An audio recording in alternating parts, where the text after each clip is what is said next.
Hello students, कैसे हैं आप सभी। एक बार फिर से आपका स्वागत है आपके अपने यूट्यूब चैनल टारगेट विद सानू पर।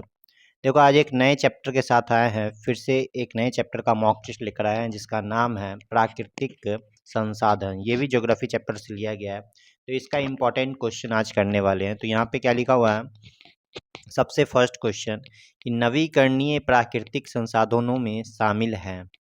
तो नवीकरणीय प्राकृतिक संसाधनों में एक ऑप्शन पढ़ेंगे, वायु दिया हुआ है, पानी दिया हुआ है, मिट्टी दिया हुआ है। तो यहाँ पे आपका वायु, पानी, मिट्टी। तो नवीकरणीय मतलब जो कभी समाप्त नहीं हो सकता है, पुनः उसका जो है वो क्या होता है, रिसाइकल हो जाता है, उसे हम लोग नवीकरणीय कहते हैं, रिन्यूएबल जिसे कहते हैं। तो उपयुक्त में से एक से अधिक इसका सही आंसर हो जाएगा। निम्नलिखित में से कौन सा सेट अक्षय प्राकृतिक संसाधनों का प्रतिनिधित्व करता है? तो इसका सही आंसर हो जाएगा सूरज की रोशनी, वायु, जल। आगे बढ़ेंगे नेक्स्ट क्वेश्चन पे। निम्नलिखित में से किस सूची में सभी प्राकृतिक संसाधन नवीकरणीय हैं? तो देखिए ऑप्शन जल, सौर ऊर्जा, पवन, भूतापीय ऊर्जा और संसाधन। ऑप्शन 2 जो लग रहा है वो आपका सभी नवीकरणीय प्राकृतिक संसाधन है। ठीक है, जल है, सौर ऊर्जा है, पवन है, भूतापीय ऊर्जा, संसाधन है। आगे बढ़ेंगे। वन्य जीव के लिए नामित एक क्षेत्र जिसमें पारिस्थितिक तंत्र और प्राकृतिक संसाधनों तक उनकी अप्रतिबंधित पहुंच है उसे कहा जाता है राष्ट्रीय उद्यान कहा जाता है। ठीक है, आगे बढ़ेंगे। नवीकरणीय ऊर्जा उत्पन्न होती है, तो ये आपका प्राकृतिक संसाधन, मानव निर्मित, प्राकृतिक और मानव निर्मित दोनों। तो इसका सही आंसर हो जाएगा आपका प्राकृतिक संसाधन। प्रकृति से प्राप्त वे संसाधन क्या कहलाते हैं जो बिना किसी संशोधन के उपयोग किए जाते हैं? तो प्राकृतिक संसाधन इसका सही आंसर है। ठीक है, आगे बढ़ेंगे। डैश संसाधन वे संसाधन हैं जिनकी मात्रा ज्ञात है। तो इसका सही ऑप्शन, इसका सही आंसर हो जाएगा वास्तविक संसाधन। वास्तविक संसाधन जो होता है उसकी सही मात्रा हमें ज्ञात है, मतलब पता है। आगे बढ़ेंगे।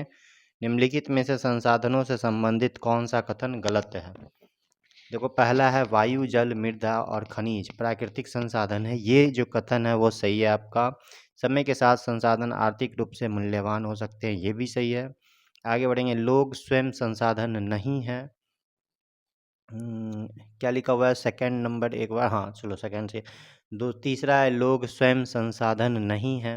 तो ये ऑप्शन गलत है, क्योंकि जो ह्यूमन है, जो लोग हैं, वो भी एक रिसोर्सेस है, संसाधन है। तो इसका जो ये तीसरा स्टेटमेंट है वो गलत है। ठीक है, लोग स्वयं संसाधन नहीं का बात कर रहा था, जबकि है। आगे बढ़ेंगे। निम्नलिखित में से कौन सा कथन गलत है?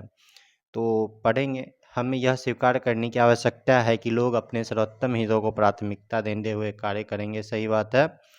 प्राकृतिक संसाधनों का सतत प्रबंधन एक आसान काम है। देखिए यही जो है हमारा क्या है, ये गलत कथन होगा। नेक्स्ट पे आते हैं। निम्नलिखित में से कौन सा प्राकृतिक संसाधन नहीं है? तो सांप लिखा हुआ है, आम का पेड़ लिखा हुआ है और एक विद्युत लिखा हुआ है। तो देखिए सांप और आम का पेड़ ये आपका नेचर के द्वारा प्राप्त है, लेकिन विद्युत जो है, जो करंट होता है, जो इलेक्ट्रिसिटी है, वो जो है आपका क्या है, वो आपका मानव निर्मित है, मतलब ह्यूमन मेड रिसोर्सेस है। इसलिए ये हो जाएगा इसका थर्ड नंबर आंसर। तो इसी के साथ जितने भी इम्पोर्टेंट क्वेश्चन था वो आज हम कंप्लीट कर चुके हैं। फिर से हम लोग नेक्स्ट